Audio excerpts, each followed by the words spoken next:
Hello, everyone, and welcome to the DiscoTrek. I'm Alexandra August. I'm Johnny Kolosinski. And welcome to your Star Trek Discovery podcast. Yeah, this week we're going to be discussing the 8th episode of Season 2, If Memory Serves.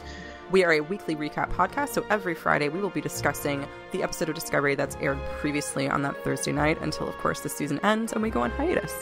Yeah, or just start reading Q Squared. Again. Like we've threatened. We should do that. It's so fun. Such a good book. You can find this podcast at the DiscoTrek on Twitter. You can email us at thediscotrek@gmail.com, and you can find us at facebook.com/thediscotrek. All correct.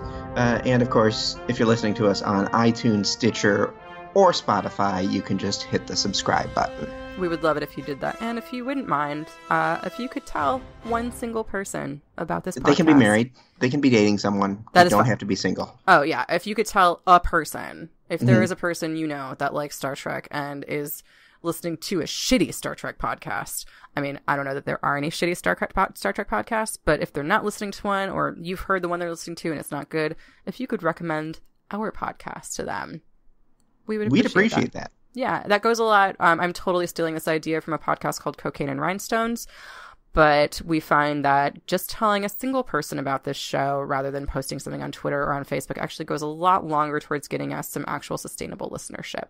This is quite true. Yeah. Or you could write us a review. We like those too. We love those. Yeah. Anyway. Before we pop into discussing If Memory Serves, little bit of broader Star Trek news out this week. We got a couple casting notes from the as yet untitled Star Trek series. Picard series. Mm-hmm. It's titled Star Trek something or another. So yeah, we would think. From the Picard files. Mm-hmm. I'd be down with that. They've cast TV veterans Santiago Cabrera and Michelle Hurd. You'll have seen Santiago Cabrera on Salvation and on Heroes. He was Isaac Mendez, who was, if I recall, I didn't say if memory serves. You're welcome.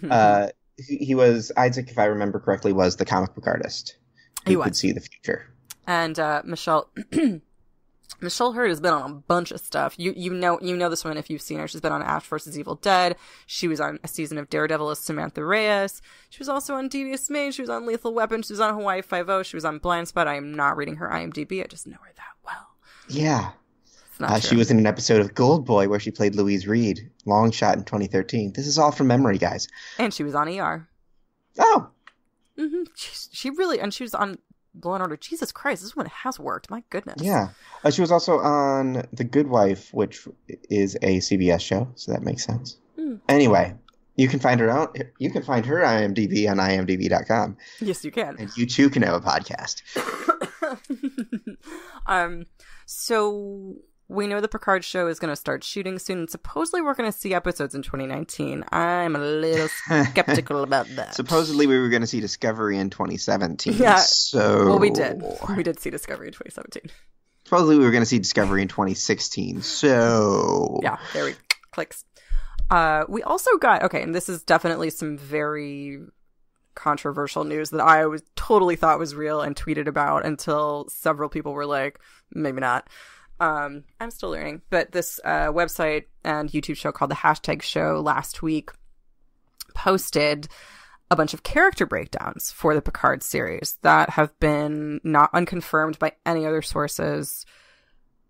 It seems they're just a bunch of very specific character breakdowns that everybody's kind of like, no, like everybody is right, like Hurd is supposed to be a alcoholic starship pilot or shuttle pilot. Well, okay, so the character that Johnny's referring to is Alana, is a female in her mid-40s to mid-50s and is of any ethnicity. She's a brilliant analyst and has a great memory despite using drugs and alcohol.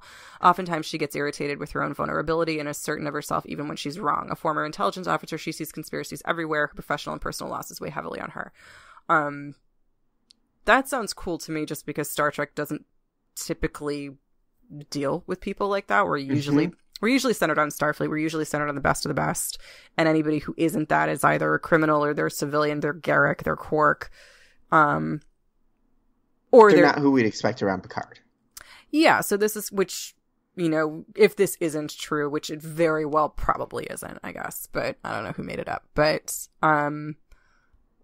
it's very in-depth for something made up. Well, here's the thing. Yeah, that's the thing. And so what I find interesting is just from an acting perspective, if you're an actor, if you're a casting director, what you get, what a show will put out when they're casting something are what we call the breakdowns. The breakdowns are what everybody's casting for that moment. So there'll be a project and there'll be all these characters. And this is exactly the kind of description you would see in the breakdowns. That's not something that you would necessarily want to report on because you'd obviously be spoiling parts of a show that a network didn't want you to spoil. This is basically for casting directors or agents' eyes only. You can pay to get the breakdowns as an actor, but if you do that and you spill them to somebody else or you spill them to press, you don't get them anymore. Or that, but also the network will just completely disavow it and be like, you know, that's not it. And you won't be like, you know, nobody's going to print something. Nobody in the entertainment press is going to print something that, or I guess nobody like TV Guide or eWeekly is going to put something out there. Nobody historically in the TV press would print that sort of thing. Yeah, and say that it was confirmed by a network, but the TV press has changed significantly in the last 10 years. Yeah, and no one's going to sue anybody for throwing up character breakdowns, especially if no one takes them seriously, and a lot of people aren't taking these guys seriously. Another thing to add. Sorry, go ahead. Yeah, the only point I want to make, and I'm still taking this with a grain of salt after having been totally taken in by it at first because I was so excited to see an alcoholic on Star Trek, don't ask me why, is that it's interesting to me that these breakdowns come out literally a week before we get our first casting news. Yeah. Like, that makes me think that these are character breakdowns that have gone out to casting directors and have gone out to agents.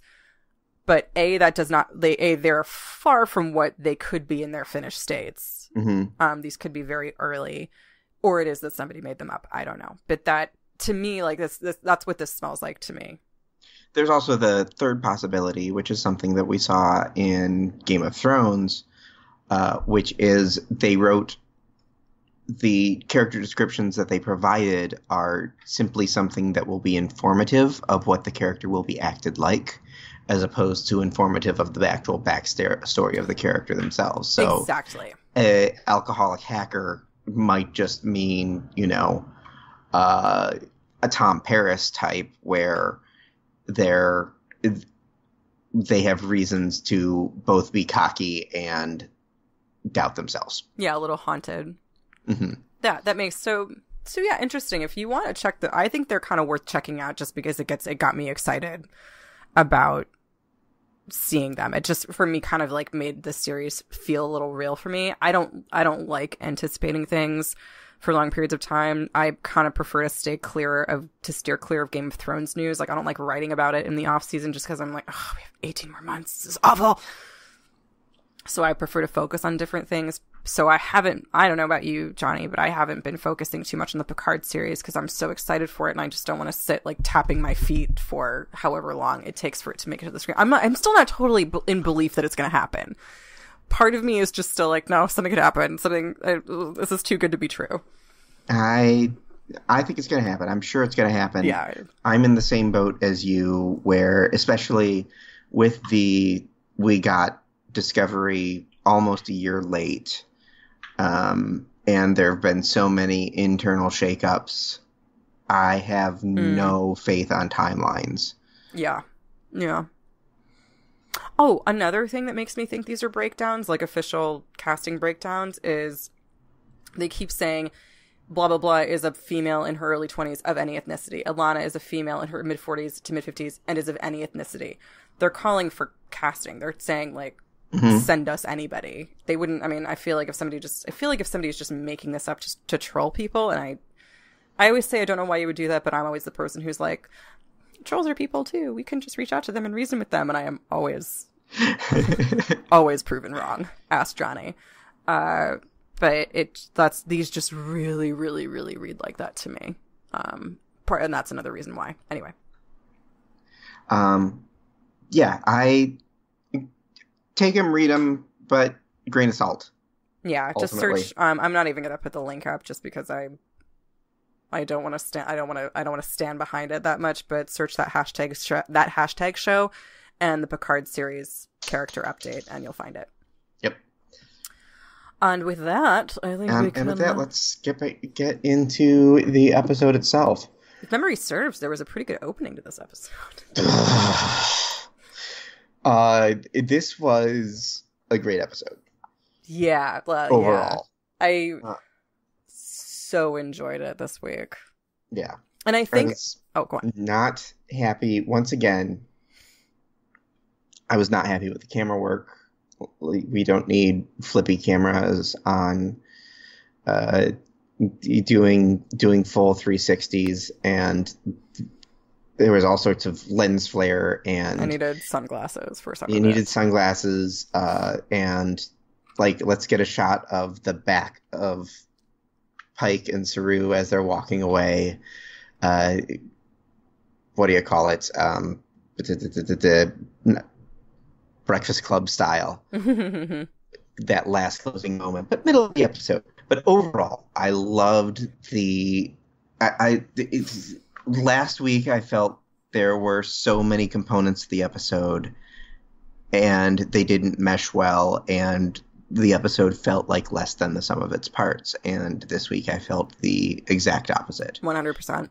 And thanks to everyone who engaged with us to discuss our feelings on the last week's episode.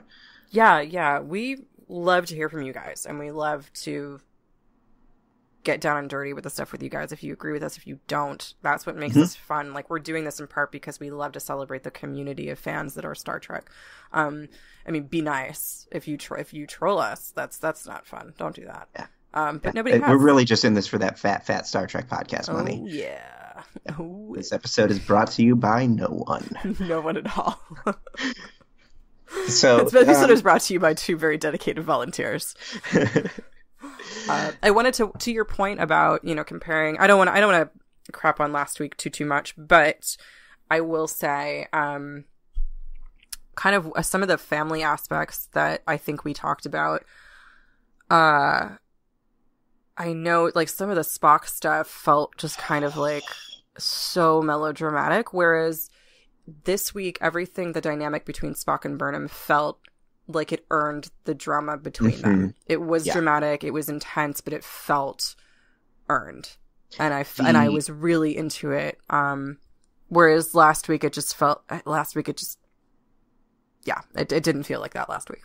The bouncing back and forth between adult and child Spock and Burnham could have been done in the flashbacks. It could have been very easily so ham-fisted and cheesy and just made you roll your eyes, and it was not at all to me. Yeah, I would say that the biggest difference between this week and last week was execution. And just, I think this is just the difference between something that was kind of seamless, like you said, and last week just felt like it like barely made it over the finish line. Yeah. In terms of cohesion. We're gonna try to break this down into the 3 different ABC plots or CBA plots, but they meshed so well that we'll be doing a little bit of jumping around. Yeah. Basically, we're going to try and discuss Section 31 and then kind of the inner workings, the subplots aboard Discovery, and then we'll get into the nitty-gritty of Spock, Burnham, and the Talosians, but obviously those things are all going to integrate towards the end, as the show did, so bear with us. We try to keep some organization to our discussion, but we get excited. Yeah, we like Star Trek, guys. So much. So much. But yeah, so with that, let's pop into Section 31, where Georgiou is just bouncing Leland like a basketball around his own ship, and I'm so here for it. Yeah, we opened with the best previously on in the history of Discovery. How could I forget? In the history of Star Trek. In the history of Star Trek. Period. Trials and Tribulations should have done this and missed the boat. Oh my gosh, you're right. Yeah, I actually just wrote a piece on this because it was so funny. It was just so it was so groundbreaking to me. I pitched my editor on it at Screen Rant, and I was like, I don't know what the headline should be. I was like, maybe like Star Trek. I was like, Discovery pays homage to the original series in an unprecedented way. And he was like, I don't know, is it really unprecedented? I was like, no, seriously, it's never happened before. Yeah. They don't do, like, Star Trek historically in the first 4, 5, 6 series, if you count the animated series, did not open their episodes with recaps. Yeah. They only did that in a case of a 2-parter, like, the best of both worlds or something like that. Right. And that's when you knew it was high drama. But Star Trek is not opened with recaps ever. So the fact that, the times they didn't open with footage from another show or another movie. Exactly. And it was informative and accessible at the same time. Yeah. And yeah, because of that, I loved it. I thought it was so seamless. Mm-hmm. It was kind of the difference between fan service and actually feeling like this show is embedded in the canon. That this is sort of, I know that, like, this is real Star Trek and it's Star Trek, and I'm not trying to say that Discovery just finally became real Star Trek to me, but I think we've said this before, it's leaned on the original series quite a bit, and in this way it felt as though it was integrating it into Discovery's plot in a way that enriched the original series. That, because I mean, basically what they did was, if you're familiar with, you may not be, I'll say it again. The Cage is Star Trek's first unaired pilot. It was shown to NBC. NBC was like, no, we don't like it. It's too cerebral. We don't like number 1. Give us something different. Gene Roddenberry comes back with James T. Kirk and the Enterprise. It's set 10 years later. And then in the first season, 10 episodes in, we get The Menagerie, which is a 2-parter, which this footage from The Cage is aired during that episode because Spock basically mutinies on the Enterprise in order to get a disfigured and disabled Pike to Talos 4 so that the Talosians can give him this, like, beautiful body of an illusion and he can live out the rest of his days with Vina. So The Cage never aired as an original episode, but it did air, most of it aired almost in its entirety during the 2-parter that's The Menagerie, through, like, kind of this weird flashback that Spock, basically you're asked to believe that there were cameras everywhere. And so Spock is being court-martialed because he's commandeered the Enterprise. And in his defense, he tells them the story of Pike and Vina on Talos and all that kind of stuff. And so I kind of forgot where I was going with this.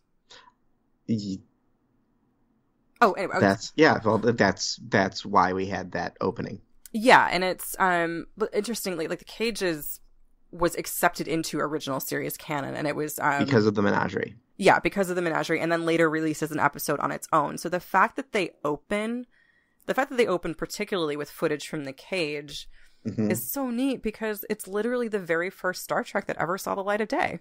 Yeah. It was the very first little piece of Star Trek, baby Star Trek, that was made. And they connected it to the newest iteration of Star Trek. And I feel like Gene Roddenberry would maybe really liked that. Yeah. That's neat. Touching. And it really fits. Like, they used it to inform Anson Mount's interpretation of Pike, where Ethan Peck is as Spock. It really feels like these are stages of these characters that, I feel like we have Pike as he is in The Cage. It makes sense that after The Cage, he's where he is on Discovery. Same with Spock. And it all feels like natural points in the evolution, which I find is a pretty amazing feat given the amount of time between The Cage and If Memory Serves. I mean, it's over 50 years, and you're managing to marry 2 very disparate eras of television and making them part of the same family, which I just thought was very ambitious and kind of cool. Yeah. It really nailed the nostalgia bone. We got on the Section 31 ship, which I don't think we have a name for yet. Sure don't. The SS-31, we SS. got... yeah. SS, no one knows we're here. The SS Section 31, don't tell your grandkids. Wink, wink. We got, for the first time, as far as I know, Vulcan, Andorian, Tellarite, and human all together in Starfleet in one scene. Yeah.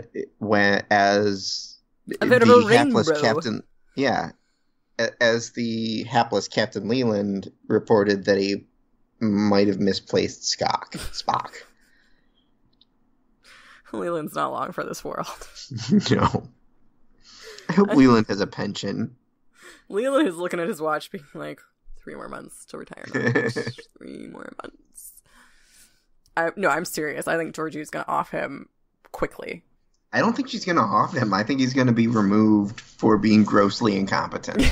I'm kind of surprised it hasn't happened already.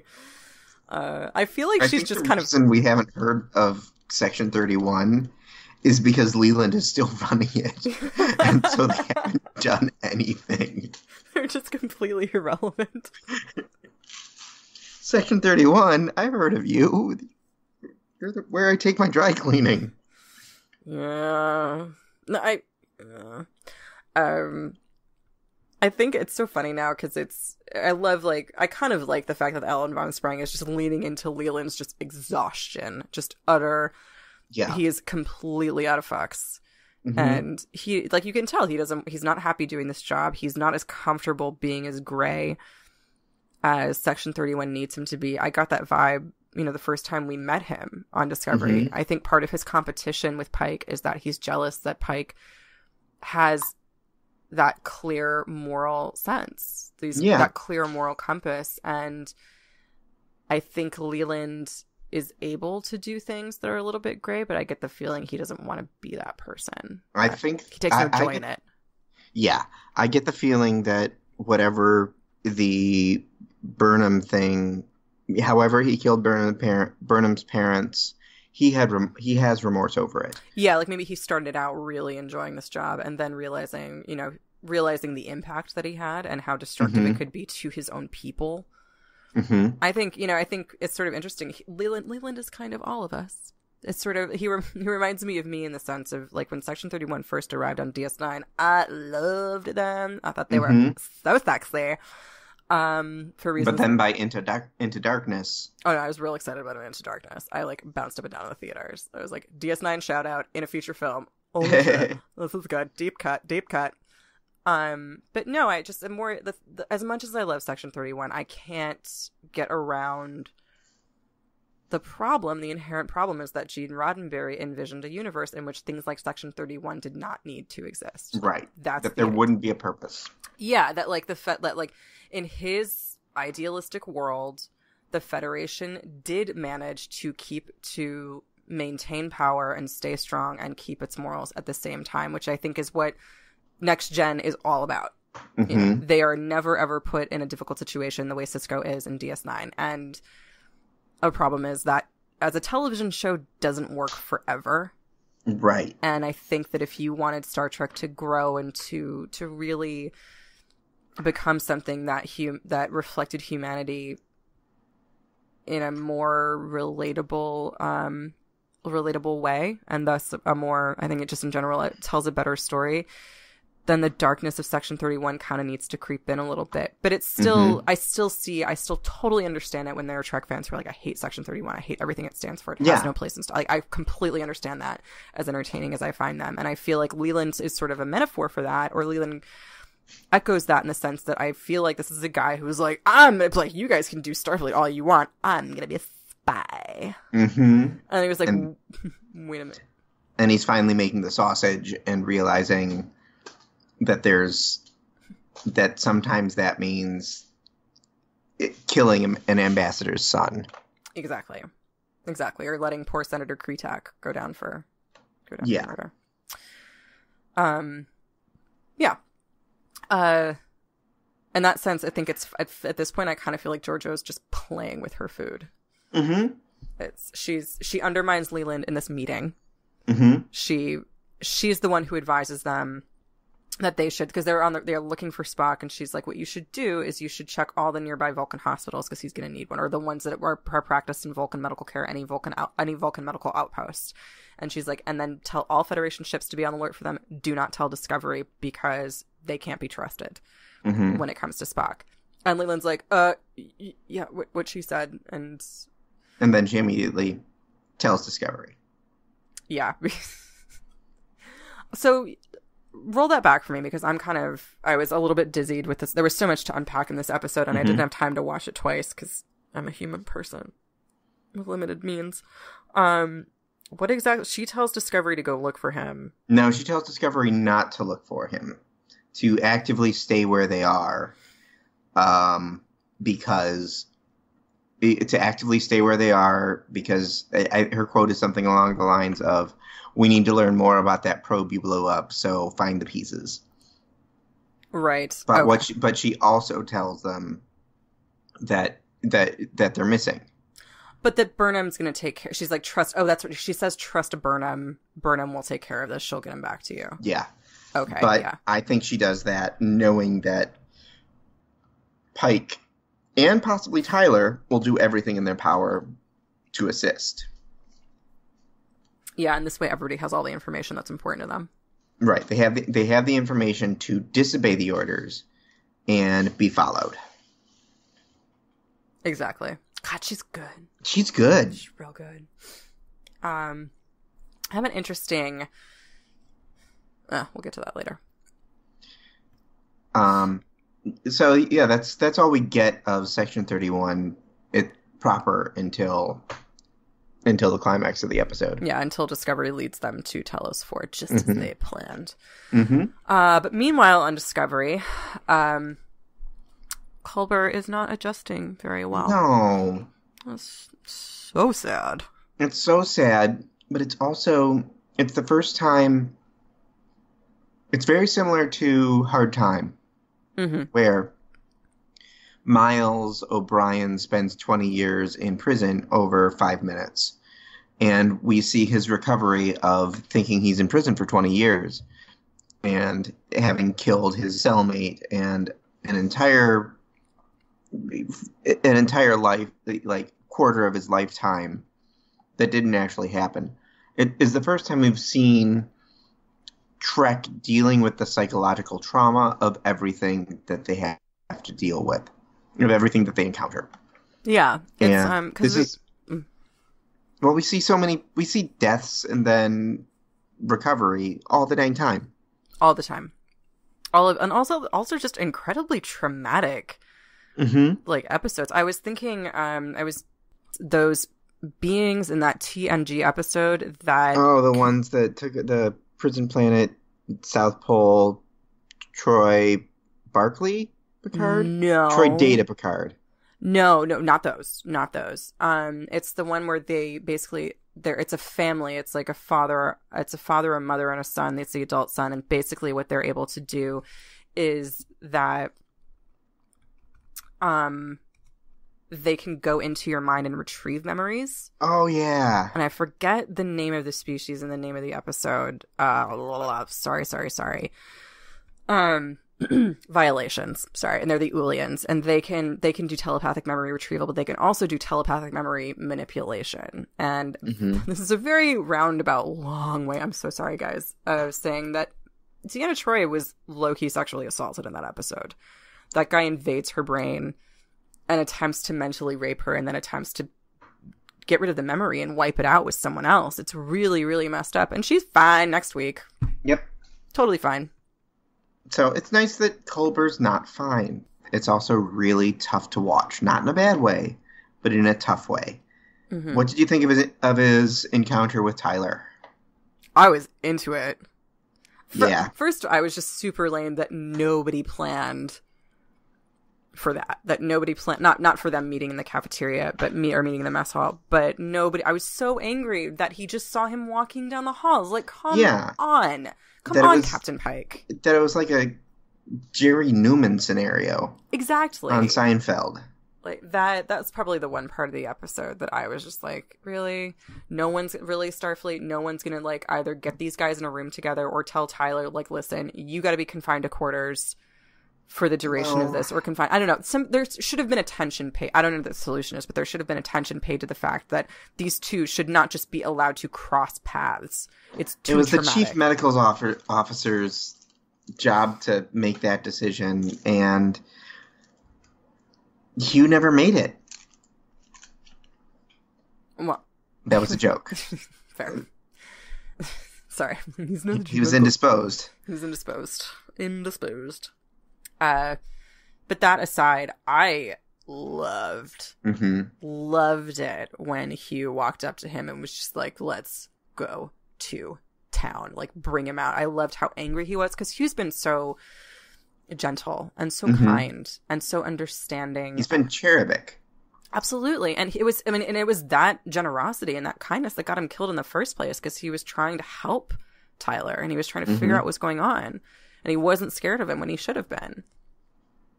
And I also loved Tyler's reaction to that, because he looked petrified. Yep. Hugh Culber for new chief of security. Right? I love that Sarusi was like, we gotta let this play out. No, you don't. Yep. You 100% 14. And I loved Pike's reaction. Not for nothing, but 2 weeks ago, I think this would have gone a little differently. Oh, yeah. Yeah, totally. Totally. A little nicer Kelpian would have been like, maybe don't. Maybe don't. Could we not? Yeah, I think that there's... I tweeted this, that something along these lines, that I really think that when it comes to science fiction, when things get ridiculous, like, I mean, Culber died and was brought back to life by fungus in a parallel... By fungus and love. And the internet, apparently. The fungus internet. Yeah. Well, and the real internet. Yeah, there's a lot of stuff that happened. Like, that is, on its face, out of context, ridiculous. But, it's Star Trek, so it works. But Star Trek does not work unless you have human beings playing real, grounded relationships. This is a marriage and a relationship where somebody has undergone a trauma that has changed them fundamentally. This is like, if you were assaulted, if you were kidnapped, if you had, gone to war and come back a changed person, that feels like that it's relatable on that level, because Anthony Rapp and Wilson Cruz are playing They know what they're doing 100%, and this relationship is so tangible, and I'm just so invested in it. And I think that's such a laudable achievement. Yeah, I hope that they end up back together, but I am totally on board with seeing him work his way through it. Yeah. And I would also like it if like the show found a way to divest the audience of them getting back together. Like, I would love it if they found a way to only focus on Hugh getting better and not make it Hugh gets better so that that couple can be saved. Like, that's kind of why I want a Hugh specific episode. That doesn't have anything to do with his relationship with Stamets. Just so the character, because I feel like that would really honor the character and the character's experience, would be to have him go through this and not, like, have no other concern other than his own well-being, not his ability to be in a relationship, not his ability to be a husband. Because it really rings very true to me that he just does not want Stamets there. That this is, that he just needs some space. He needs to figure out who this new Hugh is. I thought it was interesting, too. I love the way they kind of parsed that, where Wilson Cruz says something to the effect of, what does he say? That his senses aren't connected to his memories. That when Stamets tries to feed him, he's like, this was your favorite food. And Stamets is so cute. Yeah. And he's trying to repair everything else that he did in their relationship. He's like, I'm attentive now. I'm nice now. Look at this. I'm considerate. And he just is like, I know it. I know that's my quote favorite food, but I'm just not connected to it. And that was I love that. Really, really helped me relate to what he was going through. That was something I could really understand without necessarily having experienced. Yeah. And it's cliche, but why would I fix my hand if I can feel it? What do you mean? Stamets wants to take Culber to the doctor after the fight, and his Culber's response is to look at his hand, which he broke on a Klingon. Oh yeah. And Culber's response is, "Why would I want to fix this? I can feel it." Oh yeah, it's very, very reminiscent of like Buffy banging Spike. Mm-hmm. Or people who are cutters, or yes, all sorts of. If you're numb, then you do things that make you feel. Yeah. Whether that's good. Whether it's healthy or not. That reminds me, what is that episode of Voyager where B'Elanna starts going into the holodeck and turning off the safeties? Oh, I don't remember. Basically, it's after they get word. So basically, folks, what happens in the Voyager timeline? It's the Maquis and Maquis and Starfleet are united on this one ship for reasons passing and understanding because they're all stuck in the Delta Quadrant. Meanwhile, concurrently, DS9 is still running the Maquis conflict back in the Alpha Quadrant, and DS9 at some point wins, and the Maquis are defeated and disbanded, and a bunch of people die, and it's very sad. I mean, not from DS9's perspective, because War on Cisco's team. Yeah. And the person leading, I forget what his name is, but he's kind of an asshole, and so... Was that one Edmonton? Yes, Edmonton is leading. That was great stuff. For the uniform. Yes, for the uniform. Great episode of DS9. But B'Elanna, they get, once Voyager, I want to say like in season 5, I want to say, 4 or 5, they find a way to make contact. They get like through Andy Dick. Yes, through Andy Dick, and they make some subspace messages, and so people get their first news. And Janeway learned, it's season 4, because Janeway learns, I know, because it was a big moment that Mark has moved on. Yeah, big moment for JC shippers. That never happened. She learns that Mark has moved on, and the Maquis learn that they lost, and that a bunch of people died. And B'Elanna takes that really poorly, and I feel like it's maybe not until season 5 that she gets an episode where she deals with it, and she does it. She tells Chakotay, I think, she's like, I didn't feel anything when they died. I just didn't feel anything, and now I feel something. She goes to the holodeck, and she's like doing crazy skydiving and stuff like that, and she's getting injured, and she is trying to repair the wounds herself, and she's doing really poorly, and eventually Janeway finds her out and confronts her, and it gets solved. And it's a very special episode. Very special episode. A lot like this. Just dealing with that kind of trauma and not being able to connect to the emotion of it because the emotion is so big. And obviously, Hugh has no tools to deal with this. Who would ever have tools to deal with this? And it's not something that's been added to the DSM-55 or whatever the psychiatrists are using. Deanna would be at a loss. No, Deanna would have it, because at this point, by the time she's there, it's something that's just part of routine care. I guess maybe Picard kind of went through something. Yeah, similar. So you've died and or been possessed by an alien entity. And returned. Turn to page 44.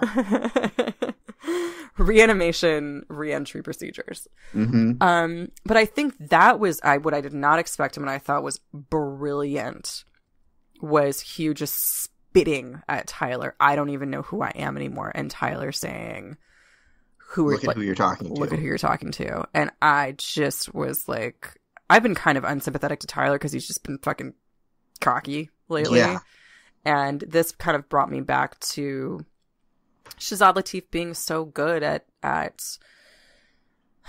portraying and rendering how tortured an existence this is for him, and how conflicting it is for him, and how he's finally found his way to some like kind of stability with Section 31, which he talks about with Pike. And I really liked that. Yeah. Do you want to go like Tom? Like, it was Pike pulls in Tyler to say, "What's your relationship with Burnham?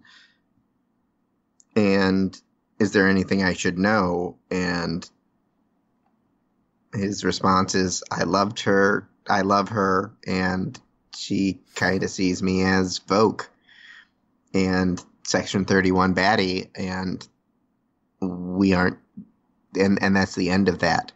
He was really respectful of her. Like, he said, I think she shared some feelings for me too, but I broke her trust, and so that's that. And Section 31, oh, go on. And Section 31 gives him a place to serve the Federation and to contribute to make the universe a better place, where he won't have that opportunity anymore in Starfleet proper, because who would let him on a bridge when he could Vogue out at any moment? Well, and see, okay, that's kind of what I'm confused about, because it was my interpretation from last season that L'Rell basically devoked him. Yeah. Is that something that they've sort of readjusted? Because I thought I thought Vogue was gone. Whether or not they've readjusted it, do you really trust L'Rell? That's an excellent point. Excellent point.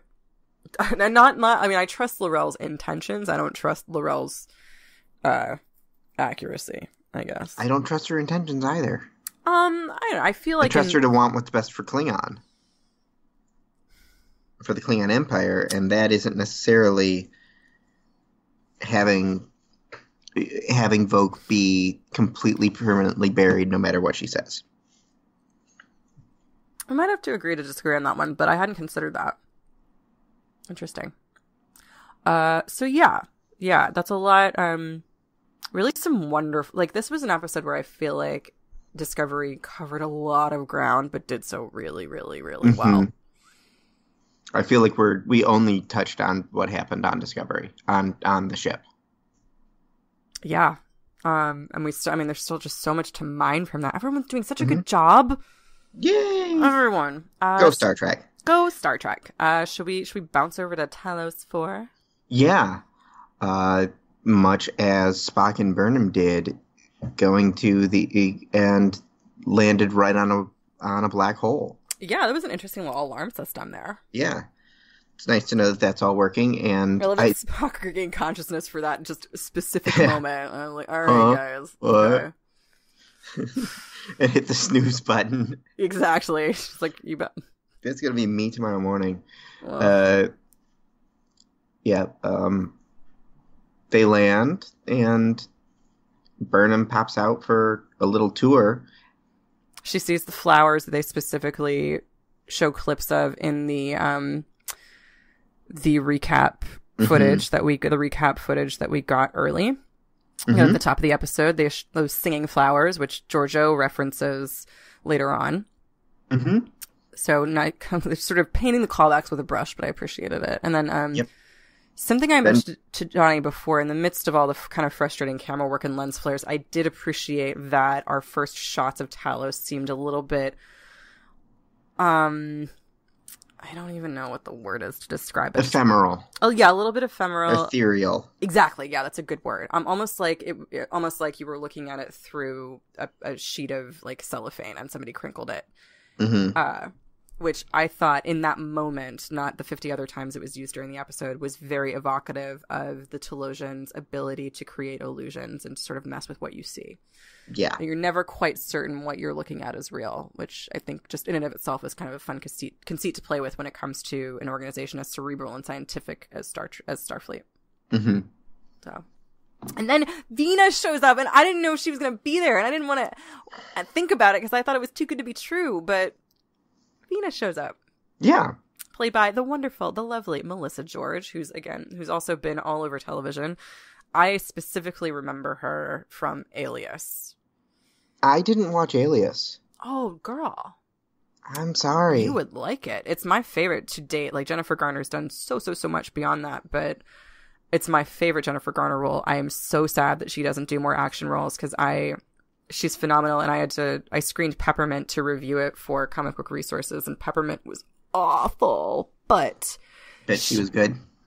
I was just like, oh my God, like, why not? It reminded me of why I watched Alias, is that she is such a brilliant action star, because she's both an incredible badass, but it can also do it with like a single tear running down her face, and it works. She's very good at being vulnerable. Anyway.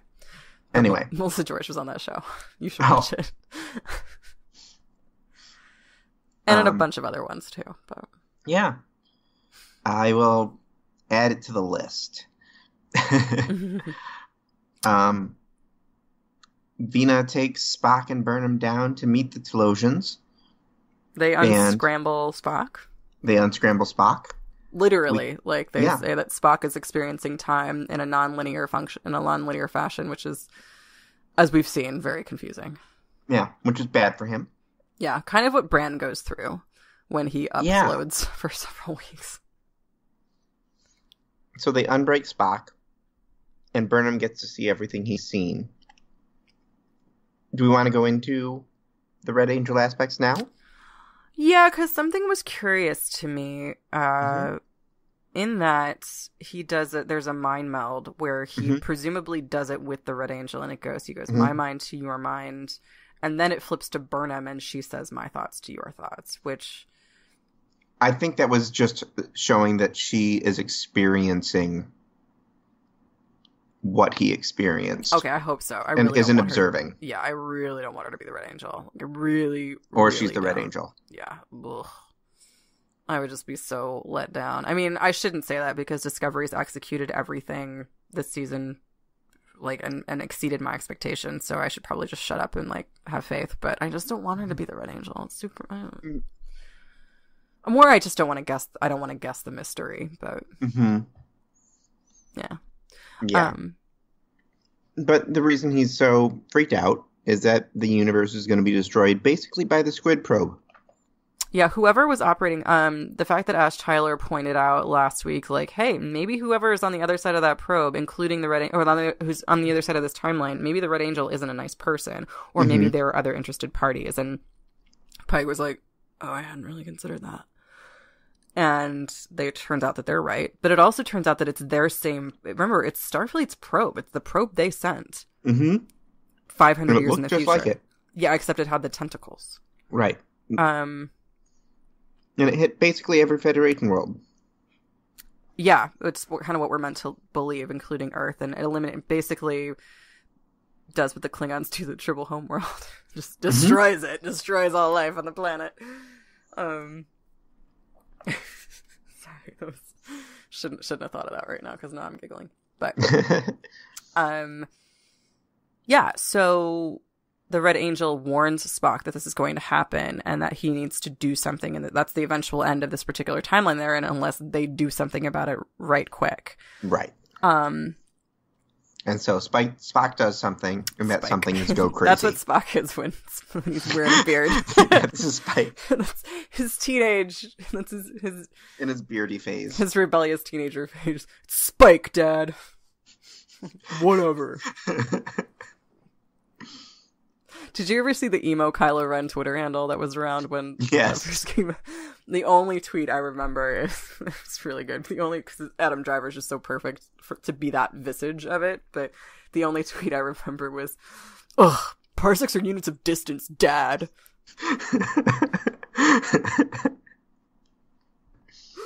Not a huge Star Wars fan, but that did always bother me, and I've never really looked for an explanation. So they retconned the hell out of it. Oh, I'm sure. But funny. Anyway. So Spock. Yeah, so Spock is going crazy trying to because time's broken for him, and also he needs to save the universe. Yeah, he's got a very urgent but very unsolvable problem. Unidentifiable problem. Interestingly, something I noticed was that he's in the mental institution, and whoever's in there comes in and says, hey, so those signals you've been drawing, 7 signals appeared, just like you said. And Spock's like, uh-huh. And she's like, uh-huh. And then he's like, I gotta go. And she's like, no. And he nerve pinches her and then disables the 2 guards. But he's accused of a triple homicide. So something fishy is happening. And I have a feeling we're going to find out later that it's Section 31. That the only way that they somehow knew that something was going on, and the only way to get a manhunt out for Spock with the urgency necessary was to turn him into a criminal. Right. Because even I think I have to go back and watch it, but doesn't he say something to Burnham like, how could you believe that I would do something like that? Like, or something? I don't know. Mm-hmm. But I thought that was an interesting part. So Spock didn't kill anybody, which I'm glad of, because frankly I was like, even if he's right, there's kind of no coming back from that. Like, you're still going to jail. But luckily, yeah, that didn't happen. We assume that they're actually dead, right? No, that's the thing. Like No, not by Spock. Oh, Section 31 actually killed him. I think I would like that, just because I think that Section 31 hasn't really had a lot of teeth. Mm-hmm. And I think we need to see that. So I would like that. Because also, like, I would like Leland to be haunted for a real reason, otherwise he's just kind of hilariously lame. Which I'm not mad at, but it's not as good as it could be, I guess. And then we get some of this, like, really delicious... The rest of the episode was, in terms of Spock and Burnham, was just, like, a luxurious amount of relationship. Because that dynamic was nailed perfectly. And I just loved watching those guys together. Mm-hmm. And them bickering. Mm-hmm. Mm-hmm. Can we have a better version of this conversation? Is there a valuable question in your arsenal? Yes. Do you really think the beard is working? Yes. Yeah, the beard works. My beard and his beard. That was amazing. Right up. Oh, yeah. Yep. It was so cute. Like, you just saw him kind of... And Spock, if you'll notice, folks, Spock doesn't have a beard for the rest of the series. Yeah. Something we learn about the Talosians is that... Or something the Talosians say, which is kind of typical and sort of... a nice callback to their characterization in the original series. These are not, like, benevolent aliens. They're not the worst aliens, but they do not really view humans as anything particularly sophisticated. And initially, when they encounter Pike, they serve Vina up to him on a platter because they're not going to let him go. There was a nuclear catastrophe on Talos, and they need to repopulate their planet in order to, like, rebuild a civilization, but they can't procreate for whatever reason, and so they want to breed another species, so they kind of nab people wherever they can and attempt to trap them to do it. They did it with Vina, and they try to do it with Pike, and the sort of rules are they can't force you to do anything, but they can manipulate the hell out of you. Pike eventually sees that there's something going on, and the Talosians are like, why don't you want to stay? We're making it paradise. And eventually, number one, played by Majel Barrett, comes down and convinces them, like, hi, we don't do well in captivity. Mm-hmm. And the Talosians realize that, but the only reason they let Pike go, and they would have let Vina go, but it was the 60s, she thinks she's too ugly to leave, so she stays. And, they initially are like, oh, they don't let Pike go, like, because it'll make him feel better. They realize, like, oh, you're going to resist captivity, so you aren't useful to us anymore. So when they agree to help Burnham untangle Spock, there's a price. And specifically, that price is they want to know exactly, and this is a little bit contrived, but I didn't mind it. They want to know exactly what happened between her and Spock to blow apart their relationship, because they want to learn from that pain. They want to understand it, which is kind of gross and voyeuristic to a degree, but I thought kind of interesting and fitting with their characterization as not these sort of benevolent, godly aliens. Yeah. They're just superior, and you've managed to catch their interest and make a mutually beneficial deal with them.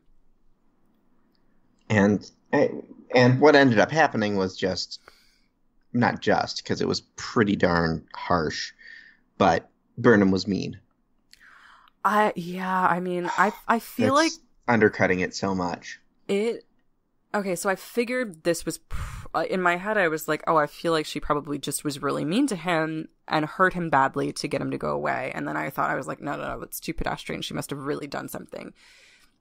But that is what it turned out to be. But the way she and Ethan Peck executed it, and and Baby Spock and Baby Burnham, really small. I was... Oh my god, it was heartbreaking. Yeah. I mean, it was just so sad. Yeah. I mean, they set it up that Spock wanted to learn from her and wanted to be human and was frustrated with Vulcan. Like, all the building blocks that were set last week, were set as kind of, sort of clumsily as they were. They're set, and this episode built off of them beautifully. Like, my heart just breaks at Spock wanting to go to Earth and not live on Vulcan anymore, and she was going to teach him how to be emotional, and then she just calls him a little half-breed I'm like, oh. It was so well done. Like, oh, my poor baby. I'm sorry, yeah. Luckily, this is going to turn all those people who are on the fence on Michael Burnham around. Totally. They're going to love this. They're going to love an emotional, weepy Spock, baby Spock. Yeah, that's great. Finally, Discovery's doing something to address the haters. That and goodbye, Spock. Goodbye, Spock. One thing that I did that I wasn't in love with was that I don't okay, so Spock and Amanda supposedly raised Michael Burnham, but it seemed like from this that she was only living there, could not have been more than a year, maybe 2. She was there long enough to get through Vulcan High School. I guess maybe do Vulcans age a little bit more slowly? Because he just, obviously it's the same little guy playing SmolSpock, but yeah, that was sort of, I kind of would have, and I appreciate the choice because don't introduce a new Spock actor for this one, brief flashback. Vulcans aging more slowly makes sense. Maybe also just the memory of this. Yeah, that's the other thing I was going to say is when I think of my little brother, he's 17 when actually he just bought a house. People buying houses. People who don't live in California. Pardon me. Yeah, that was my only kind of confusion with this, is that it made it seem like Burnham's time in that house wasn't as long as it felt like. Yeah. But that's probably just an Alex. It was at least long enough to finish Alice in Wonderland. Yeah, and they just and when she's done with that and she's they're done with the memory and she's like, I didn't mean it. And he just immediately is like, I know you didn't mean to. No, it made me stronger. But not really. Oh. Yeah, it was great. It really was. I want to watch it again. All right. But that whole just now that the tables are totally turned too, and she wants that kind of forgiveness and that emotional connection from him, and he's not giving it to her. I thought that was just everything. This was just so beautifully wrought. Like we said before, with sort of it flipping between the perspective of an adult Burnham and a child Burnham and an adult Spock and a child Spock was just very good. Yes. So now that the Talosians have their pound of flesh, it's time for them to get going. But in the meantime, Vina, and this is where I want to get Skyped Pike. Vina Skyped Pike, because I guess they're close enough. Because luckily, because the Talosians have only appeared in technically 2 I guess there isn't any new Talosian footage in the menagerie. It's all footage from the cage, so technically they've appeared in 3 episodes, but really it's just 1. So there's not much we know about the Talosians. So we can say that they can project imagery and enter your brains at a really, really long range. They have Google Fiber or something. Right. Like your Vulcans can now. Yeah, and I thought this was, I didn't need this from this episode at all. I did not need the Pike and Vina storyline. No. At all. But I loved it. Yep.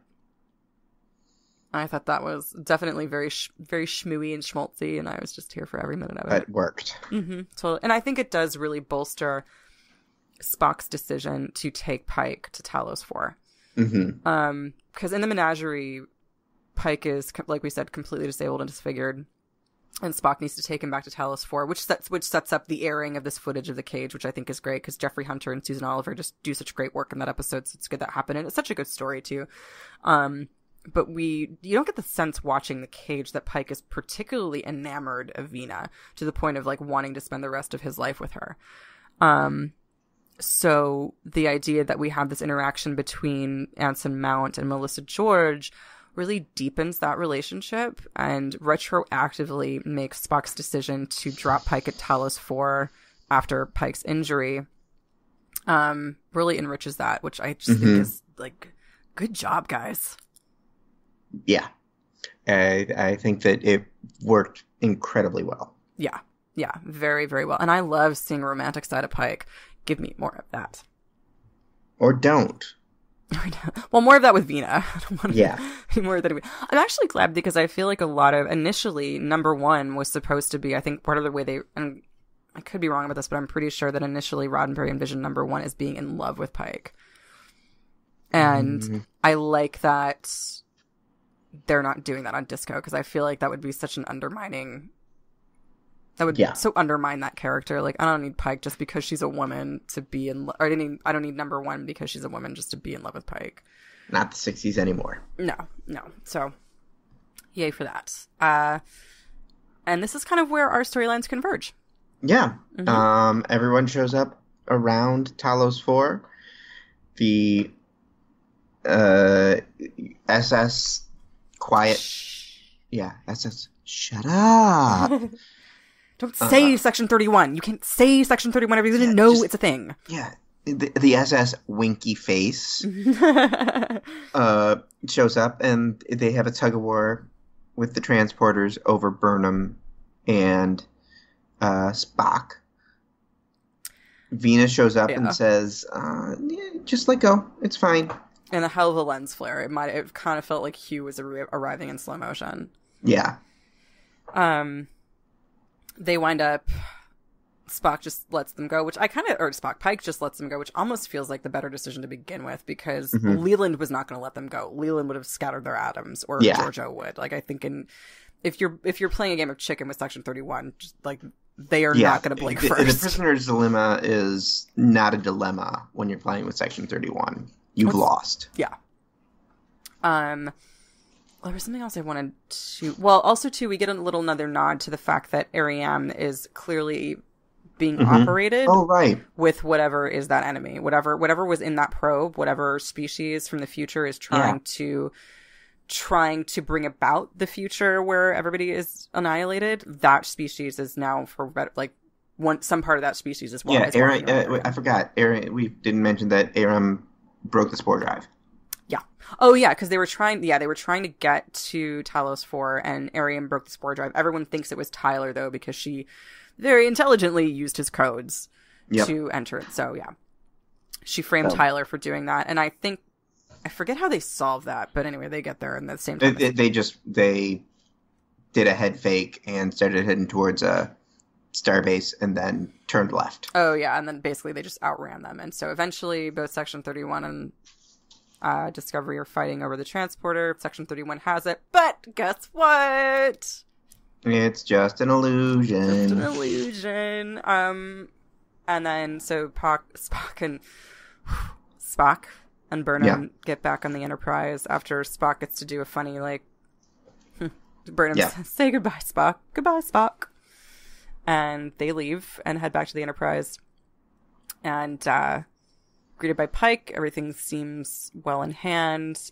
Back at Section 31, Giorgio's like, the Talosians tried that in my universe. I obliterated... They're not there no more. Neither are they singing plants. And Leland's like, you could have warned me. And she's like, well, yeah, but why?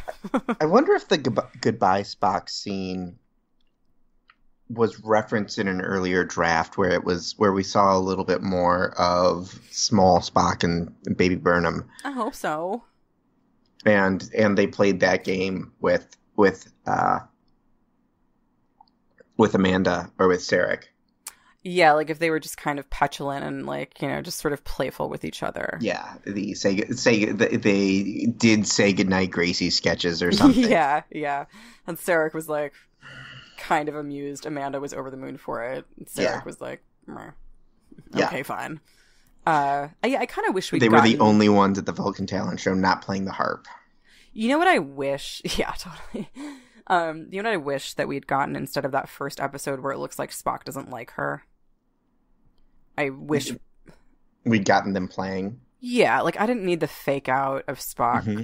I feel like that was kind of wasted valuable time. Like I much rather would have loved to have seen them be very kind of cautious of each other, and then not all of this like this sort of like tortured Amanda remembering. 'Cause she's done that a couple of times now this season where like Sarek remembers sort of sadly like Spock's relationship with Amanda and how complicated it was, and same with Amanda doing that. I mean, there's just been several scenes where they've been like, oh yes, Amanda filled up a room and Spock's adoration of her like didn't allow her. Like there's a lot of that sort of rueful remembering. Where instead we could have just gotten, man, it was so great for Spock to have someone to hang out with that wasn't that creep Cybok. Yeah. Or like, yeah, that really did balance his human side and shit and allowed him to be a little human and helps him to be more comfortable with it and helps him to be fun. And it was like, you know, Sarek was outnumbered for once in the house. Yeah. I would have liked to have seen that a little bit because I think that would have just made this even harder, I guess. Mm-hmm. And it did. Now it just feels like a total fake out. Yeah. That was kind of unnecessary. Anyway, I'm nitpicking, but that's what we're here for. Yep. We're welcome. Yep. So... You know what I just realized? What? That Vina and Pike could basically sub Rosa it. Dude. While they were hanging around. Nice. Check. Exactly. Oh, man. Okay, this is something that I think... that I just need to answer. How do the Talosians work? Like, how does this projection work? Like, I understand that we would see that Vina's disfigured form would appear to Burnham, and to Vina, should she look in a mirror or look down at her, as good.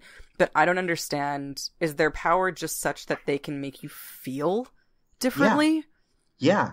They're basically the Matrix without a jack. In my opinion. Okay. All right. Because I was looking, I'm like, I'm not mad at it. I'm happy for it to, I'm like happy for there to be an explanation. I was like, I'm trying to figure this out. And I'm like, is it a holodeck? Is it like, what's happening? So, yeah. My take is that they're essentially, it's like hard time. They can manipulate all of your senses. Yes. What you see, what you feel, what you experience. Mm-hmm. Yeah. But they cannot make you do something. Mm-hmm. Okay. But they can punish you, which is essentially the same thing, so. Right. Okie dokie. Or if they can, they don't. Yeah. Still, not super redeemable, but, you know. So, okay. So I have a theory about the probe people. And it might be a little too literal. But what if they are the Kelpians? Who've been allowed to achieve their full potential. And so now they're super aggressors and they're going to Predator all the way back to the past?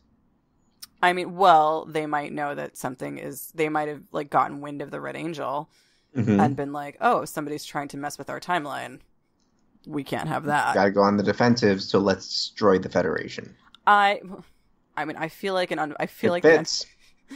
unfettered Kelpians are something to be afraid of. I don't know. Well, the reason I say this is because I think that this species is going to be a species that we've seen before.